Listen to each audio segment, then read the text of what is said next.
Viktor on tulemas võtnud. Ai, jääb tegi.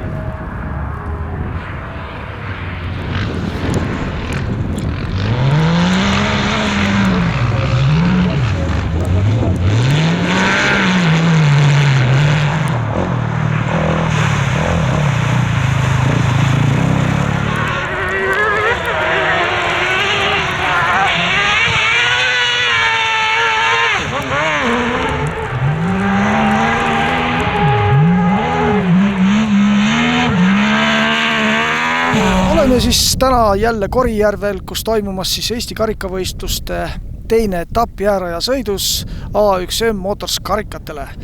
Tänane ilm ja üldse olud on pannud siis nii korraldajad kui võistlejad tõsiselt proovile. Rada, mis oli väga hea, on juba kahe vooru järel saanud hoopis teise näo, peame kurve ringi tegema ja sõitjatel on tõsiselt raske. Kui ilmataat vähegi lubab, siis 2 nädala pärast 19. ja 20.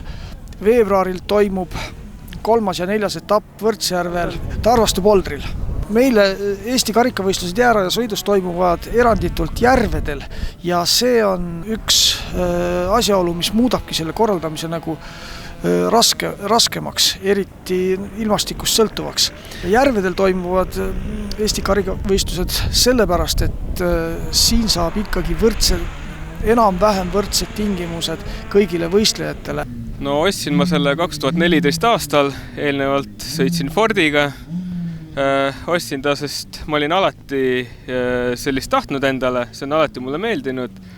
Ja siis vaatasin, et proovin ja ütleme niimoodi, et on täiesti kardinaalselt teistsuguse käitumisega kui tavatagaveolne, et hästi alajuhitav, aga eks tal on omad võlud.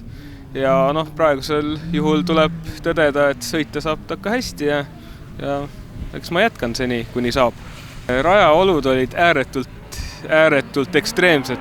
Teravamad elamused olid paar suurt auku keset rada, kus täishooga sai läbi pandud ja rattad maast lahti ikkagi. Aga eks kannatas ära sõita, et eks tingimused selles suhtes ega kellegile paremad või halvemad ei olnud, kõigil olid sama keerulised. Meie jaoks on nagu eriti tore, et Korijärve külast ju muidu ei teadnud keegi, et Valgamaal selline küla üldse olemas on. Et nüüd on juba 2 aastat on jäärada ja Valga vallas toimuvad sellised võistlused, et see on nagu eriti vahva, et see koht on nagu sobinud ja huvilised, ütleme, eestvedajad on nagu võtnud vaevaks seda vedada, et meie jaoks on see kihvt, et ei ole ühtegi inimest Korijärve külas kuulnud, kes nagu arvaks midagi, kes ei hindaks seda, et see on kihvt meie jaoks.